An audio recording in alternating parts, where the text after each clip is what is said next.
I very much welcome this debate into active travel.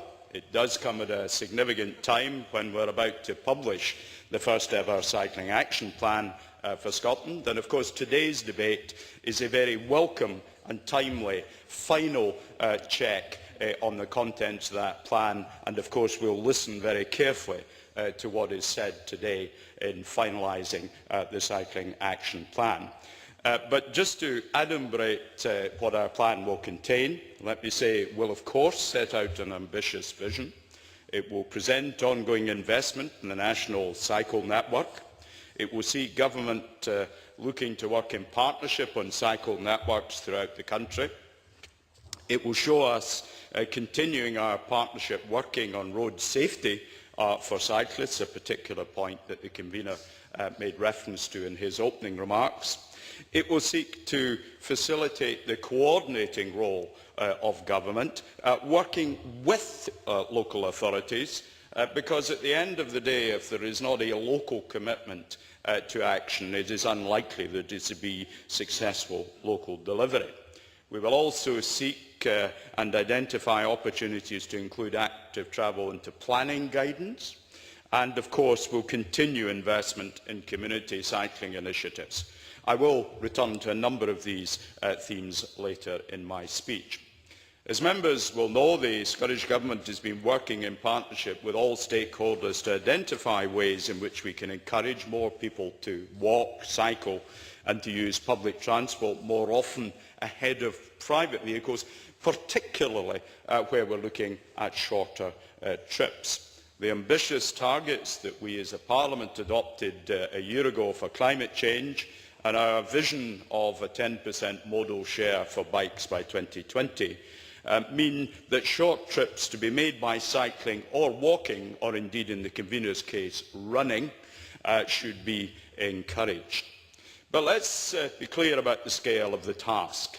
If we were to switch a third of all car journeys under 5 kilometres to bike journeys, we would achieve the 10% vision for the Cycling Action Plan Scotland exactly. Switching half of all car journeys under 3 kilometres to bike journeys would achieve an 11% modal share. But clearly, if that is the approach that's taken and delivers on these numbers, it would not happen overnight. We do need to work in partnership to change travel behaviours for the greater good of Scotland. Indeed, thankfully I will. Nothing else in order to the Minister to do some more masticating.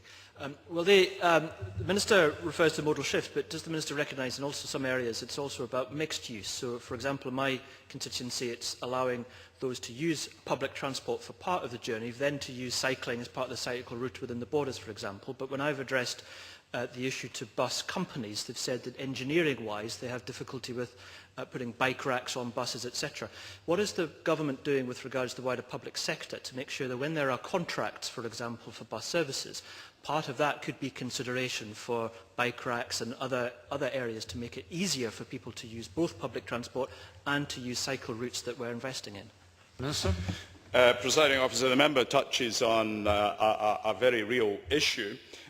It is worth saying the Travel Line Scotland website does, for example, provide information about bus services where there is capability already to carry cycles, and the means by which cyclists can get access to that capacity, because in fairness it is relatively limited both in terms of its geographical spread at the moment and in terms of the capacity that is on buses. From memory, I would say it is very largely perhaps in the Highlands rather than it is in the borders. The specific question the member asks me is what the role of government on this can be. It has been, I think, to encourage and persuade, because for the bus companies, supporting mixed-use travel increases the opportunities for the commute, increases the opportunity to support tourist traffic and provides new revenue streams. And there is good practice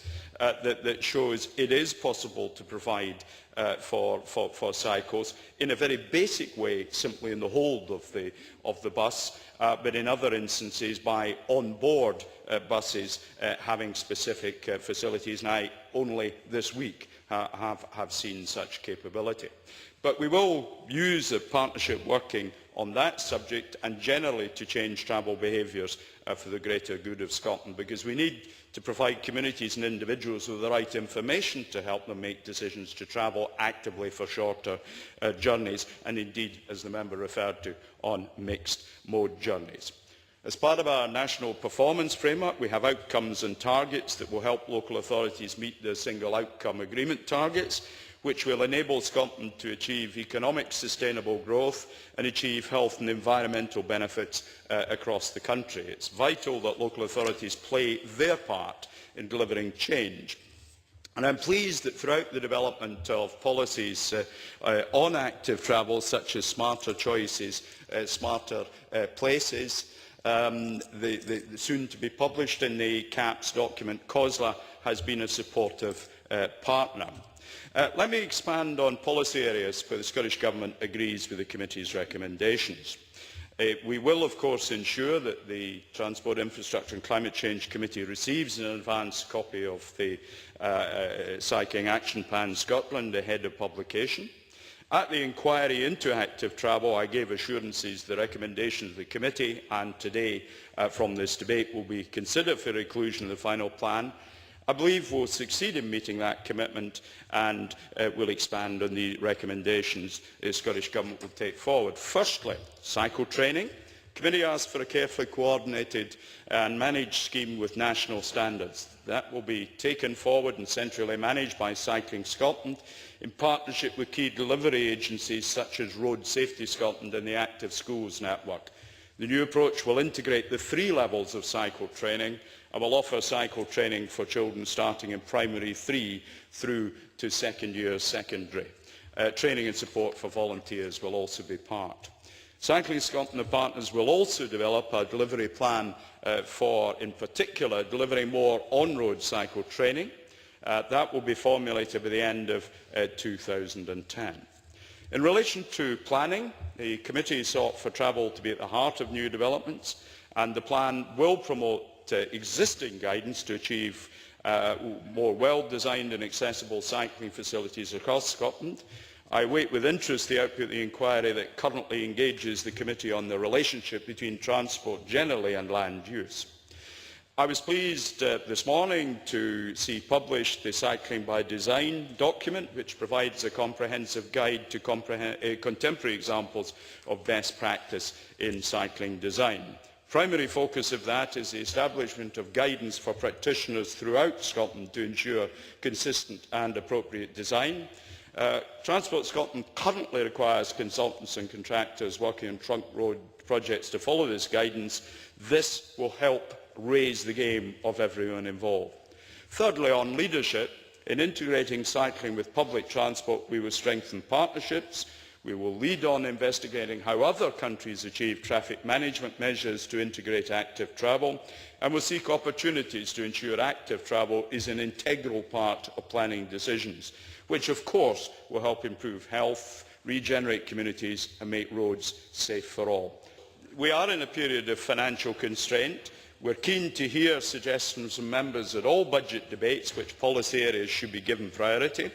I once again make the observation that I see quite different outcomes in different parts of the country where the expenditure is actually similar. It is perfectly possible to get much more for some of the money that is spent. Finally, I look forward to a productive discussion on how we can increase active travel, how we can improve the health and well-being of the people of Scotland. Who knows, it might even address my throat. Presiding Officer.